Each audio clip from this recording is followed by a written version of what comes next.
আসসালামু আলাইকুম। শেখ হাসিনার পতন কোন কারণে হতে পারে, এটি আজকের বিশ্লেষণ করব যে তার কোন ভুলের কারণে শেখ হাসিনার পতন হয়েছে। তার ভিতরে আমরা এক নম্বরে ধরতে পারি শেখ হাসিনা খুবই অহংকারী ছিলেন। তার মানে তার কথায় কথায় তার ক্ষমতার অহংকার সবচেয়ে বেশি ছিল। আর আপনারা জানেন যে অহংকার হচ্ছে পতনের মূল। যে ব্যক্তি অহংকার করে সে যেন তার নিজের পতনকে ডেকে আনে। আর দ্বিতীয় কারণ হচ্ছে যে শেখ হাসিনা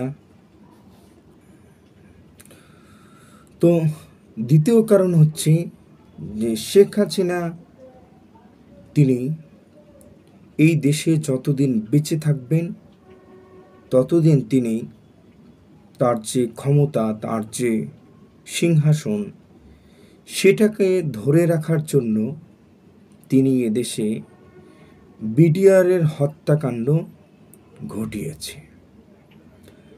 যে হত্যাকাণ্ড আসলে এই জনগণের ভিতরে একটা ক্ষোভ তৈরি হয়েছে। এই ক্ষোভটা জনগণের ভিতরে ছিল, বাহিনীর ভিতরে ছিল, সেনাবাহিনীর ভিতরে ছিল। যারা বিভিন্ন সময় মেজর ছিলেন তাদের ভিতরেই একটা যে ক্ষোভ এটি কাজ করছিল। এটা পতনের আরেকটি কারণ। আরও একটি কারণ হচ্ছে তিনি বাংলাদেশের ইসলাম প্রিয় তৌহিদি জনতাকে তিনি ঘৃণা করতেন। অর্থাৎ তিনি মুসলিমদেরকে চোখে দেখতে পারতেন না।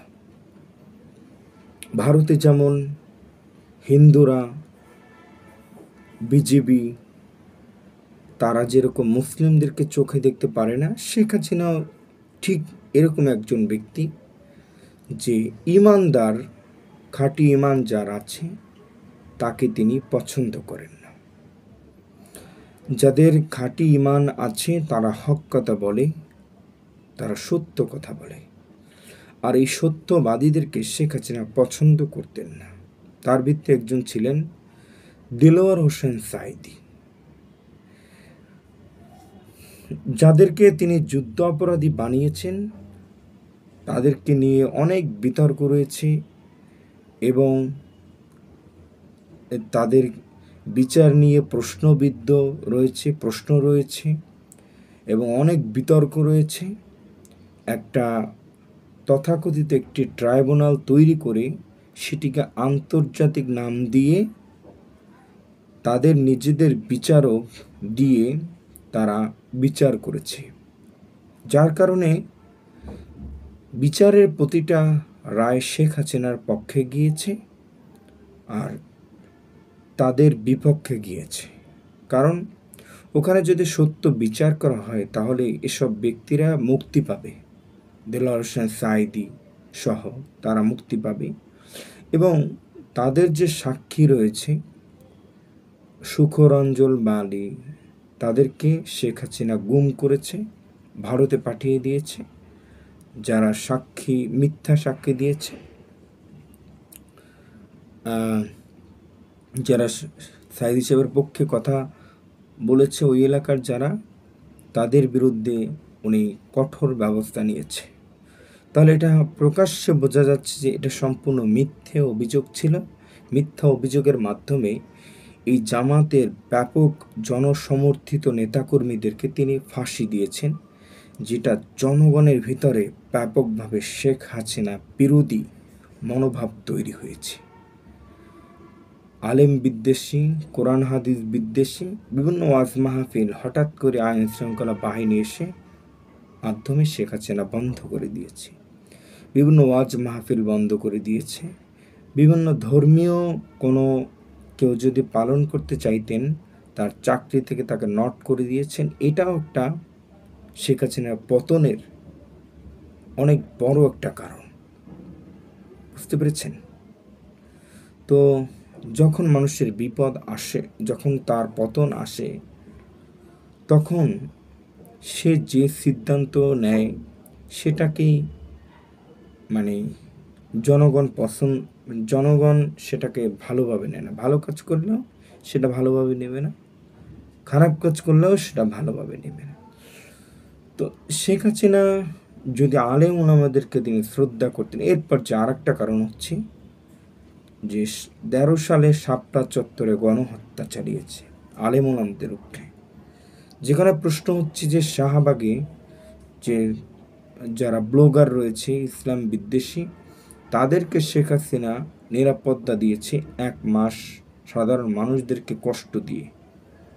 সাধারণ যে মানুষ ছিল তাদেরকে কষ্ট দিয়ে 1 মাস তাদেরকে নিরাপত্তা দিয়েছে। সেই নিরাপত্তা দিয়েছে, অথচ একটি রাত যখন হেফাজত ইসলামের নেতাকর্মী থাকতে চেয়েছে, তাদেরকে থাকতে দেওয়া হলো না। তাদেরকে রাত্রিবেলা সারা দেশের যুবলীগ, আওয়ামী লীগ, ছাত্রলীগ এবং পুলিশের যত বাহিনী আছে সবাইকে এনে ওই রাতের বেলা গণহত্যা চালিয়ে পুরো জায়গাটা তারা ক্লিয়ার করেছিল। সে সময় হাজার হাজার জুতা পড়েছিল। এটা একটা অনেক বড় কারণ, ঠিক আছে, শেখ হাসিনা পতন। তো আমাদের মনে এটাই বিশ্বাস ছিল, অবশ্যই স্বৈরশাসকের পতন হবে, এটা সবারই বিশ্বাস ছিল।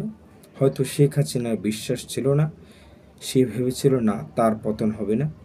শেখ হাসিনা এই কথাটা সবসময় বলতো যে আমি ভয় পাই না কাউকে, আমি ভয় পাই না, এই দেশে প্রয়োজনে জীবন দেব, বা আমি মৃত্যুকে ভয় পাই না। তো সব কিছু হারিয়েছি, তাহলে মৃত্যুকে আমি ভয় না। যদি মৃত্যুকে তিনি ভয় নাই পান, তাহলে কেন আপনি দেশ ছেড়ে পালিয়েছেন? আপনি ভারতে কেন গিয়েছেন? জীবন বাঁচানোর জন্যই তো গিয়েছেন। তাহলে আপনি দেশে কেন থাকলেন না কেন? আপনি মৃত্যুকে ভয় পান না, মরণকে ভয় পান না। আপনি বলেছেন যে এই দেশের মানুষের মুখে হাসি ফোটানোর জন্য আপনি দেশে এসেছেন। তাহলে দেশ থেকে কেন চলে গেলেন? এই দেশের মানুষকে রেখে কেন চলে গেলেন? আপনি কেন থাকলেন না?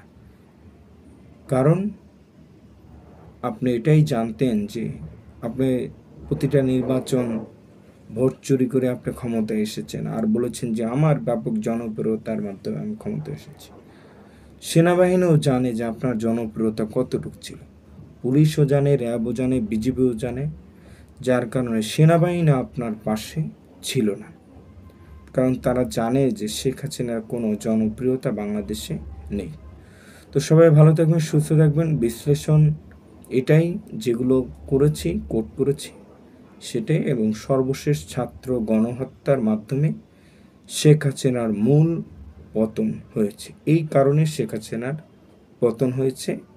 ভবিষ্যৎ যদি কেউ এরকম করতে চায়, তারও এভাবেই পতন হবে। ভালো থাকবেন, সুস্থ থাকবেন। ভালো লাগলে সাবস্ক্রাইব করবেন।